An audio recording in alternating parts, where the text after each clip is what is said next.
अस्सलाम वालेकुम वरहमतुल्लाहि वबरकातुहू। आऊज़ु बिल्लाहि मिनश्शैतानिर्रजीम। बिस्मिल्लाहिर्रहमानिर्रहीम। तो आज हम दूसरा पारा शुरू करेंगे अल्लाह के फ़ज़ल से। अभी थोड़ी ही देर हुई, यानी तकरीबन 6 या 7 वीक हुए होंगे मेरे चैनल को। तो मैंने कोशिश तो मेरी यही थी कि ज़्यादा से ज़्यादा लोग देखें, मेरे और आपके नेक अमाल में बरकत हो। कोशिश करना हमारा फ़र्ज़ है, आगे मेरे रब की मर्ज़ी। तो आप प्लीज़ कोशिश किया करें मेरे चैनल को सब्सक्राइब करने की और आगे शेयर करने की, ताकि और लोग भी इससे कुछ ना कुछ मुस्तफ़ीद हो सकें।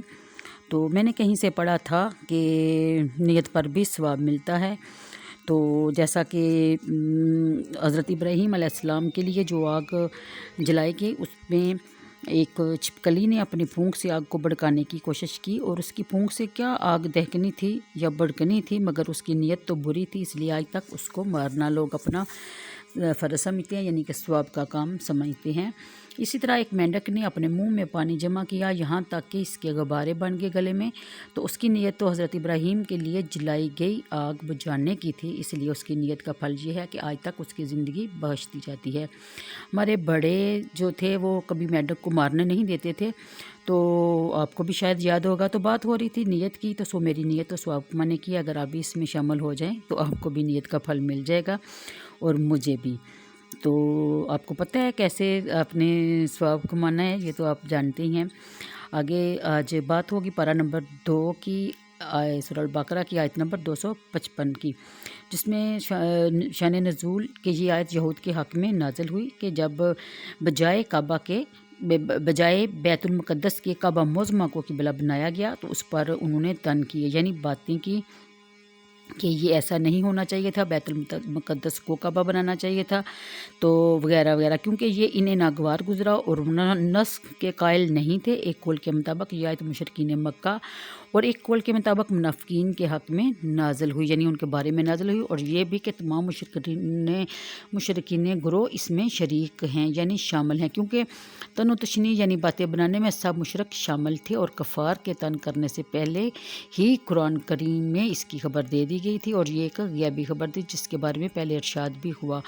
और तन यानी ताने देने वालों को बेवकूफ़ इसलिए कहा गया कि वो नहायत वाज़ेह बात पर भी इतराज़ करते हैं, इसके बावजूद कि पहले अंबिया कराम ने नबी आखिर-उज़्ज़मान के खसाइस में आपका लक़ब ज़ुल-क़िबलतैन ज़िक्र फरमाया, और तहवील काबा इसकी दलील है कि ये वही नबी हैं जिनकी खबर पहले अंबिया कराम देते आए हैं। इससे ऐसे रोशन निशान से फ़ायदा ना उठाना कमाल हमाकत है।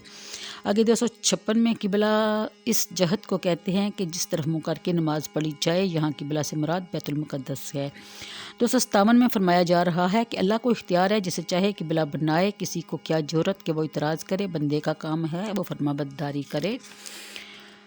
258 में एक मसला बयान किया जा रहा है कि मुसलमान की शहादत यानी गवाही मोमन हो या काफर, सब के हक़ में शरन मोतबर मानी जाती है, और काफर की शहादत मुसलमान पर मोतबर नहीं। इससे यह भी मालूम हुआ कि इस उम्मत का इजमा यानी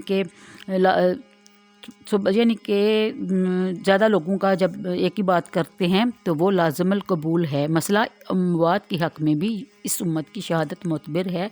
रहमत और अज़ाब के फ़रिश्ते इसके मुताबिक अमल करते हैं। जैसा कि एक हदीस में है कि सैयद आलम सल्लल्लाहु अलैहि वसल्लम के सामने एक जनाजा गुजरा, सहाबा ने इसकी तारीफ़ की, आप सल्लल्लाहु अलैहि वसल्लम ने फरमाया कि वाजिब हुई। फिर दूसरा जनाजा गुजरा और सहाबा ने इसकी बुराई की, आप सल्लल्लाहु अलैहि वसल्लम ने फरमाया कि वाजिब हुई।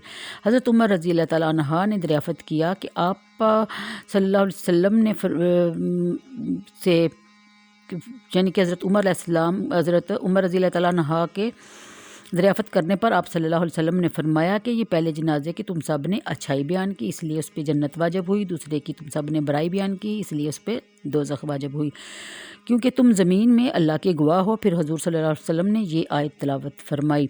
मसला इससे ये भी मालूम होता है कि ये तमाम शहादतें सालिह उम्मत और अहले सादक के साथ ख़ास हैं। सादा लफ्ज़ों में ये कह लें कि जो लोगों के बारे में नाहक बात नहीं करते, शरन इस्लाम व दीन के पाबंद हैं, वो अपनी ज़बान की हिफाजत करते हैं, यानी जिनकी आदत में बेफजूल बातें करना शामिल नहीं, ना ही उनकी ज़बान से बेजा खिलाफ शरअ कलमात अदा होते हैं, ना ही वो नाहक लानत करते हैं। ऐसे लोगों की गवाही की बात हुई कि वो ज़मीन में अल्लाह के गवाह हैं, اور صحیح کی حدیث میں ہے کہ وہ روز قیامت نہ وہ شافع ہوں گے نہ شاہد، یعنی گواہ اس امت کی ایک شہادت یہ بھی ہے کہ آخرت میں جب تمام اولین اور آخرین جمع ہوں گے اور کفار سے فرمایا جائے گا کہ کیا تمہارے پاس میری طرف سے کوئی ڈرانے اور سمجھانے والا نہیں آیا تھا، جس پر وہ انکار کر دیں گے۔ آج کے لیے اتنا ہی، ابھی باقی اور ہے، تو مجھے دیجیے اجازت اور دعاؤں میں یاد رکھیے گا۔ اوکے جی، اللہ حافظ۔